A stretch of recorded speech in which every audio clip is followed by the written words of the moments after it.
우리 삶을 움직이는 뉴스, 중심 잡힌 시선으로 전하겠습니다. 황보선의 출발 새아침. 네, 황보선의 출발 새아침 4부 시작합니다. 자, 이 시각 가장 많은 관심 받고 있는 뉴스 만관뉴 알아보는 시간입니다. 자, 많은 관심 받는 아나운서 만관아 이현웅 아나운서 나왔습니다. 안녕하십니까? 예, 안녕하십니까, 이현웅입니다. 오늘 복장이 왜 이렇게 좋아요? 오늘 또 다른 그 방송 녹화가 있어가지고 그래요? 메이크업하고 의상 챙겨 입고 왔습니다. 우리 저 YTN 채널 YTN2에서 방영되는 뭐 유튜브? 예. 유튜브라는 프로그램 있어요? 뉴스를 좀 재미있게 이렇게 풀어드리는 그런 프로그램인데 뭐 여기서 제가 만관뉴 전해드리는 거랑 뭐 다를 바 없습니다. 그래요? 예. 그러니까 유튜브 그거 지금 진행하신단 말씀이죠? 예. 그래요. 알겠습니다. 지금은 만관뉴 진행하고 있으니까 예. 오늘 전해드릴 소식이 많거든요. 그래요. 예, 알겠습니다. 자, 첫 번째 소식 주십시오. 예. 아마 소식 들으신 분들 계실 겁니다. 한국인이 탄 어선이 피랍됐다는 소식 전해졌습니다. 예. 피랍된 시간은 우리 시간으로 어제 새벽 3시 30분경이었고요. 장소는 가나 남동부 바다로 알려졌습니다. 예. 어선 명은 애틀랜틱 프린세스 호인데요. 여기 타고 있던 사람이 한국인 선장 1명, 중국 국적자 3명, 러시아 국적자 1명 이렇게 총 5명입니다. 예. 이 소식을 처음 전한 드라이어드 글로벌에 따르면 8명이 탄 고속정이 접근해서 총을 쏜 다음에 그중에 5명의 무장괴한이 어선에 올라타서 배를 장악한 것으로 전해졌습니다. 예. 이 선박은 이제 가나 선박인데요. 지분의 절반을 중국인이 가지고 있고 우리나라 선장은 고용된 인원으로 알려져 있습니다. 예, 그렇군요. 자, 모쪼록 별일 없어야 될 텐데 예. 걱정스럽습니다. 자, 다음 만관뉴 뭡니까? 다음은 아마 요 소식도 많이 들으셨을 것 같아요. 예. 남학생 제자와 성관계를 맺어서 성적 학대를 한 혐의로 기소된 40대 여성 교사가 집행유예를 선고받은 사실이 뒤늦게 알려졌습니다. 예.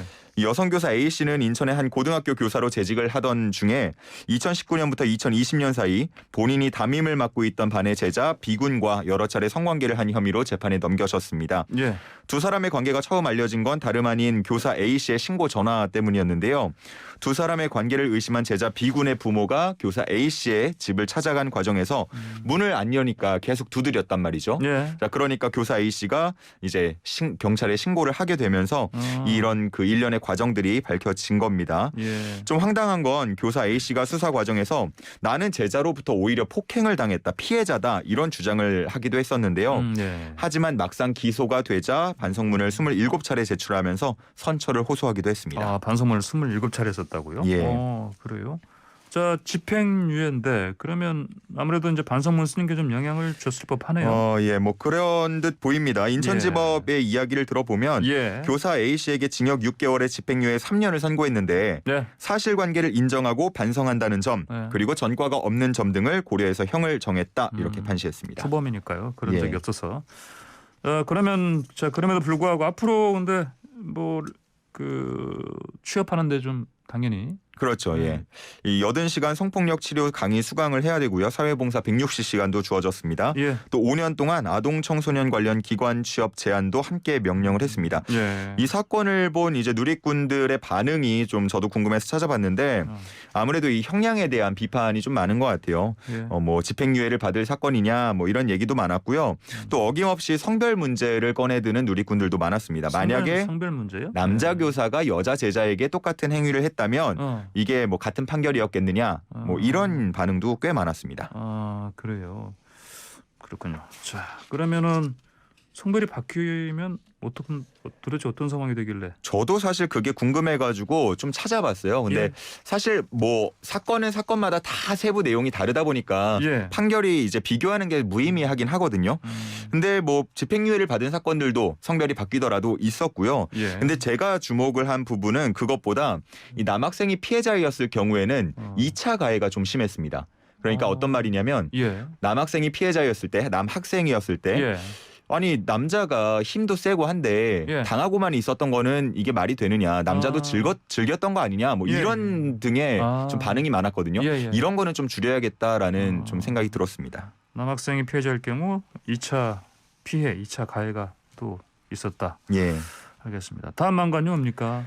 다음은요. 네. 이게 마약 관련 얘기인데 예전에는 우리가 대한민국은 마약 청정국이다 이런 얘기 많이 했었는데 예. 지금 뭐 그런 얘기 쏙 들어갔죠. 하루가 멀다 하고 마약 사범이 체포되고 있기 때문인데요. 이번에는 10대들이 무더기로 잡혔습니다. 10대가요? 마약도 마약의 종류에 따라도 사실은 이게 심각성이 다른데. 맞습니다. 예. 이번에 좀 문제가 됐던 건 마약 진통제 펜타닐이라는 성분인데요. 예. 이 펜타닐은 디스크나 암 환자들 같이 좀 극심한 통증을 호소하는 사람들이 예. 진통제로 사용을 하는 아편 계열의 진통제입니다. 아편계리예요? 네, 그래요? 중독성은 모르핀의 한 100배 정도 된다고 예, 예. 알려져 있을 정도로 상당하고요. 근데 이 10대들이 저 디스크 수술 앞두고 있어요. 저 허리 통증이 너무 심하니까 처방해 주세요. 네. 이렇게 해갖고 한 번 처방을 받은 뒤에는 그걸 사진을 찍어두거나 그 처방전을 이용해서 저 예전에도 이렇게 처방 받은 적 있으니까 이거 주세요. 이런 식으로 해서 상습적으로 계속해서 이 펜타닐을 구했다는 거죠. 예. 이게 한 명이 15차례 처방을 받은 적도 있고 한 병원이 9차례 처방전을 내준 경우도 있었다고 합니다. 그렇군요. 아편계열이면 이거 우리가 예전에 얘기하던 뽕, 예. 필로폰 예. 이쪽 계열 같은데. 자, 그러면 이거 앞으로 계속 10대가 했으면 그만큼 이거 구하기가 쉽다는 이게 방증인데 그렇습니다. 어떻게 이거 막아야 됩니까? 일단은 지금 나오는 얘기가 최소한의 이런 예. 마약 성분이 들어가 있는 진통제 같은 것 같은 경우는 예. 최소한의 본인 확인 절차를 좀 거치는 게 좋다라는 이야기인데 왜 우리가 병원에 가면 이름이나 주민등록번호 같은 것만 쓰고 이제 진단을 받을 수 있단 말이죠. 신분증 확인까지는 잘 안 하잖아요. 예. 자, 근데 그러다 보니까 이제 지인들의 명의를 이용해서 이름, 주민등록번호 외워놓고 쓴다던가 예. 아니면 길에서 준 그런 신분증을 이용한다던가 그런 식으로 한 그 방법도 있었다고 합니다. 예. 그러니까 좀 최소한의 본인 확인 절차를 거치게 된다면 그래도 어느 정도는 방어가 되지 않을까 이런 생각이 듭니다. 저 마지막으로 짧게요. 예. 올해 그 직장인들 한숨 쉰다던데 보니까 휴일 없어가지고 맞습니다. 지금 어느 남아있는 공휴일이 다 주말과 겹치기 때문인데 어느 날이 그래요? 지금 예. 말씀을 드리면은 지금 듣고 계신 분들 좀 한숨 나올 것 같습니다. 예. 현충일, 광복절, 개천절, 한글날, 성탄절 모두 다 토요일, 일요일 겹치다 보니까 예. 지금 공휴일을 요일 지정제로 하자 아니면은 대체 공휴일을 전체 공휴일로 적용을 하자 이런 얘기들이 나오고 있는 상황입니다. 네, 알겠습니다. 오늘의 방관 여기까지 듣겠습니다. 고맙습니다. 네, 감사합니다.